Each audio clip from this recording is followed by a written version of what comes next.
जे दिनै सोरखारा गोसो खालामोबा बेखौ दिहुननानै लानानै थांनो हायो एकर्डनि थाखाय गैया बेयावहाय सोरखारनि हट इच्छा मोजां साननाय लुबैनायल' थानांगोन किन्तु जुदि गासैखौबो हिसाब निकासल' खालामोब्ला गावबा गाव गोहोआव जनायनि माबेखौबा लानायनि लायैनि मोननायनि मोनैनि खहा जानायनि जायनि जुदि हिसाब खालामोब्ला मालाबाबो बेयो पलिटिकेल इच्छाखौ दिन्थिनाय जाया एबा राजखान्थियारि जिथु मोजां दिन्थिनांगौ बेखौ दिन्थिनायखौ जोङो मालाबाबो मोननो हानाय नङा आरो बे केसाव बेनो जादों जस्टिस फराम बर' पिपल्स कमिटि फर पिस इनिशिएटिभ आरो ससाइटि फर इन्डिजिनास पिपल्स राइट्स बे मोनथाम आफादनि जानानै आं नोंथांमोनखौ बरायबाय आरो फैनायनि थाखाय साबायखर बावबाय नोंथांमोना खोनाबाय मानि थाखाय जों दिनै बेखौ लिंदों जों बयबो मिथिगौ जे दाख्लै 27 सेप्तेम्बर खालि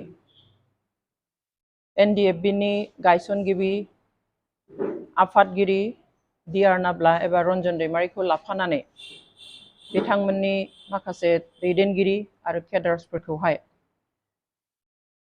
मानगोनां हाई कोर्टआ आरोबाव खनसे थैजासिम जेलाव थानायनि साजा फोसावो जों बयबो मिन्थिखायो जे थांनाय 2019 मायथाइनि 30 जानुवारियावहाय बिथांमोनखौ लवार कोर्ट एबा CBI नि लवार कोर्टआ बेबादि साजा फोसावदोंमोन गासै 15 आफादनि दैदेनगिरि आरो मावथिफोरनि गेजेराव 7खौ एक्विट खालामनानैहाय 10खौ थैजासिम जेलाव थानायनि साजा होदोंमोन बेखौहाय जोङो चेलेन्ज खालामनानै हाई कोर्टआव लांफिनदोंमोन खारन बे बिजिरनायखौ जोङो सुखुखायाखैमोन बा जाफुंनाय बादि जों मोनाखैमोन उचित बिसार खालामनाय बादि जों सानाखैमोन बेवहाय बेखौ हाई कोर्टआव एपिल खालामफिननाय जादोंमोन हाई कोर्टआवहाय बिजिरनानै थांनाय 27 सेप्तेम्बराव जि राय होबाय बेवहाय 10नि मादाव 4खौ एक्विट खालामो नाथाय गुबुन 6खौ आरोबाव लवार कोर्टआ जा साजा होनाय बे साजाखौनो बहाल लाखियो एबा थैजासिम जेलाव थानांनायनि साजा फोसावफिनो दा बाथ्राया जाबाय जेब्ला 2019 मायथाइयावहाय लवार कोर्ट CBI कोर्टआ जेब्ला बे साजाखौ होदोंमोन अब्ला NDFB जों सावरायनाया सोलिगासिनो दंमोन पिस एकर्ड जाथ'वाखैमोन एबा सान्थि गोरोबथाया जाथ'वाखैमोन बेनि उनाव साजा होबाय जेलाव थानांबाय जेलाव थानाय समावनो आसाम सोरखार एबा स्टेट सोरखार आरो सेन्ट्रेल सोरखारा बिथांमोनजों एकर्ड खालामो एबा गोरोबथा खालामो गोबाङा बुंनो नागिरो जे कनभिक्ट जानाया बेखौ बियो आयेननि गेजेरजोंनो थांथारगोन अब्ला बेबो मोनसे सोंलु एबा आयेनाव बेबो दोङो जे कनभिक्टेड मानसिजों एबा कनभिक्ट जानाय मानसिजों सोरखारा खुनु खामानि मावनो हाया कनभिक्ट जानाय मानसिजों माबादिहाय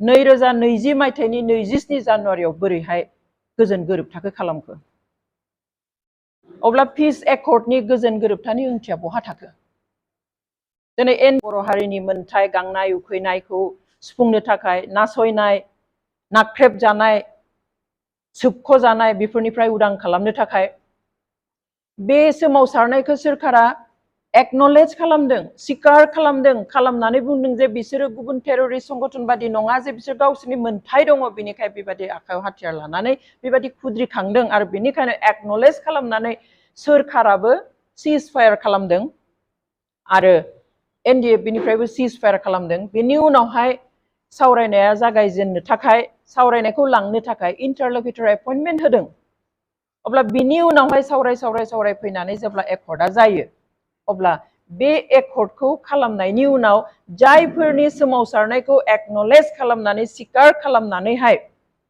बिथांमोनजों एकर्ड खालामबाय अब्ला बिथांमोनखौ आरो जेलाव दोनफिननायनि बाथ्राया बहा थाखो दिनै जों बेखौ बुंनो सानो जों साननो बाध्य जादों जे दिनै जि कोर्टफोर दङ हाई कोर्टआनो जा लवार कोर्टआनो जा बेफोरो पलिटिक्सनि बारगा नङा जों सानदोंमोन उदाङै बिसार खालामनो हायो नाथाय जों जि नुबाय उदांथि गैया बेयावहाय पलिटिकेल इन्टारफेरेन्स जायो राजखान्थियारि बेयावहाय आखाइ फोलावनानै बेयाव खामानि मावहरो आरो जों बेखौ बेल' नङा नोंथांमोना हयथ' मिन्थिया जानो हागौ बा जोंनि रायजो राजाया मिन्थिया जानो हागौ जे माबादिहाय 2020 मायथाइयाव एकर्ड खालामनो थाखाय बिथां NDFB नि फाउन्डार प्रेसिडेन्ट D.R. नाब्लाखौ जेलनिफ्राय बोरै लानानै थांनाय बेखौ हयथ' गोबां रायजो राजायानो मिन्थिया। बेयावबो ओइ खालि जुदि सोरखारा इन्टारफेरेन्स खालामामोनब्ला सोरखारा गोहो बाहायामोनब्ला मालाबाबो कनभिक्टेड मानसि सासेखौ बिदि लांनो हायामोन। आरो जुदि बेयाव बिदि खालामनो हाबायब्ला नैबेयाव आफ्टार एकर्ड मानो सोरखारा बेयावहाय गावसोरनि हट इच्छा मोनसे दिन्थिनो हायासै। 2020 मायथाइयाव सोरखारा हरखाब आंखौ 21 जानुवारि खालि फन खालामनानै बुंहरबाय तपन डेका IB नि जइन्ट डिरेक्टर बे समावहाय जे अंजलि তোমালোকৰ এডভোকেটক কোৱা ৰঞ্জনৰ কাৰণে বেল ফাইল কৰিব লাগে। মই আগতেই কৈছো ৰঞ্জনৰ অবিহনে চুক্তি নহয়। रन्जन गैयाब्ला बे सुक्तिया जानो हाया। बेवहाय आं बेखौ खालाममारबाय। नोंसोर इमिडिएट नोंसोरनि एडभोकेटखौ बुंदो बेल फाइल खालामनांगौ कोर्टआव। आं जोंनि एडभोकेटखौ बुंहरबाय। ओइ खालि जोंनि एडभोकेटआ गुवाहाटीयाव गैयामोन, कार्बि आंलंआव थांदोंमोन। बेनि उनाव बै समनि चिफ मिनिस्टार सनवालनि सर्बानन्द सनवाल बिथांनि लिगेल एडभाइजार शान्तनु भरालिया रन्जन गैयाब्ला बे सुक्तिया जानो हाया। बेवहाय आं बेखौ खालाममारबाय। नोंसोर इमिडिएट नोंसोरनि एडभोकेटखौ बुंदो बेल फाइल खालामनांगौ कोर्टआव। आं जोंनि एडभोकेटखौ बुंहरबाय। ओइ खालि जोंनि एडभोकेटआ गुवाहाटीयाव गैयामोन, कार्बि आंलंआव थांदोंमोन। बेनि उनाव बै समनि चिफ मिनिस्टार सनवालनि सर्बानन्द सनवाल बिथांनि लिगेल एडभाइजार शान्तनु भरालिया फन खालामलायना बुंबाय बायद' हुनकाले करक। आं होनबाय जोंनि एडभोकेटआ गुवाहाटीयाव गैया। जिखि जाया ओइ खालि बिथाङा हराव सफैबाय एडभोकेटआ। बिनि अखानायै बिथाङा होनबाय आं दिनै सम लानांगोन, बेल पेटिशनखौ आङो बानायनो नांगोन। स' 22 तारिखआव बेखौ बिथाङा प्रिपेयार खालामनो थाखाय सम लाबाय जोंनि एडभोकेटआ। 23 तारिखआव एबा 23 जानुवारियावहाय बेखौ कोर्टआव साबमिट खालामबाय बेल पिटिशनखौहाय। बिनि उनाव 24 जानुवारि 24 जानुवारियावहाय हियारिं उथिबाय फुं बाहागोआवनो हाइकोर्टआव। हाइकोर्टआ बुंबाय जों बेल होनो हाया। सोरखारा जुदि माबाफोर लेखाफोर हरोब्ला, सोरखारा जुदि माबाफोर बुंहरोब्ला, इन्सट्राक्शन होयोब्लासो जोङो बेल होनो हागोन होननानै बेनिखाय दिनैनि थाखाय बे हियारिंखौ बेयावनो फोजोबनाय जाबाय। फैगौ समबार खालि आरो हियारिं लाफिननाय जागोन। बेनि उनाव बे खुरांखौ आंखौ खोन्थाहरबाय एडभोकेटआ जे নহ'ल बेलটো सरकारे बोले किबा कागज पत्र দিব লাগিব, सरकारे बोले किबा इन्सट्राक्शन দিব লাগিব, तेতিয়াহে হ'ব। सोरखारा इन्सट्राक्शन हरबासो जागोन।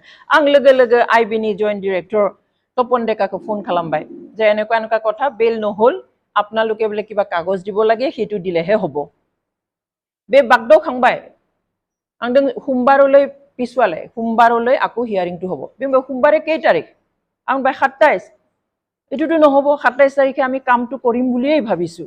27 तारिखआव जों खामानिखौनो मावगोन सानदों। से बिदिबाथ' जानाय नङा। आंनो नोंथांमोना मा मावनो हायो, नोंथांमोननि खोथा बोरै मावनांगौ आं खबरखौ होनांगौ होबाय। आरो बिथिं आङो चिफ मिनिस्टारनि आसामनि चिफ मिनिस्टारनि लिगेल एडभाइजार शान्तनु भरालिनोबो एखे आं रादाबखौ हरबाय। बिदि बिदि बिदि सोरखारनिफ्राय जुदि माबा मोनसे इन्सट्राक्शन फैयाब्ला बेल होआ होनबाय। नंगौ नामा? जों माबा मोनसे खालामनांगोन। बिनि उनाव BPF नि गोबां लिडारफोर आदा नाब्लामोनखौ लोगो हमनो थाखाय जेलाव थांनो फैदोंमोन। बे खालि आंखौबो लिंहरबाय जेलाव नोंथाङाबो फैनांगौ होननानै आंबो थांबाय। स' 1 बाजिनिफ्राय 3 बाजिसिम आं जेल सिङाव फनखौ बाहेरायाव दोननानै लांनो मोना, गारियाव दोननानै आं जेल सिङाव दङ। बुंबाय जे गोबां मिस कल IB तपन डेका बिथांनिफ्राय आरो CM नि लिगेल एडभाइजार शान्तनु भरालिनिफ्राय। आं शान्तनु भरालि बिथांखौ सिगाङाव कल खालामबाय। अब्ला बिथाङा होनबाय रन्जन दैमारि बिथाङा जेलनिफ्राय ओंखारनो गोसो गैया नामा? नोंथांमोना जोंखौ मानो इगनर खालामदों? आंनो मानो बेबादि बुंदों? अब्ला होनबाय नोंथाङाबो फन दैखाङाखै, जों बेसेबां फन खालामदों।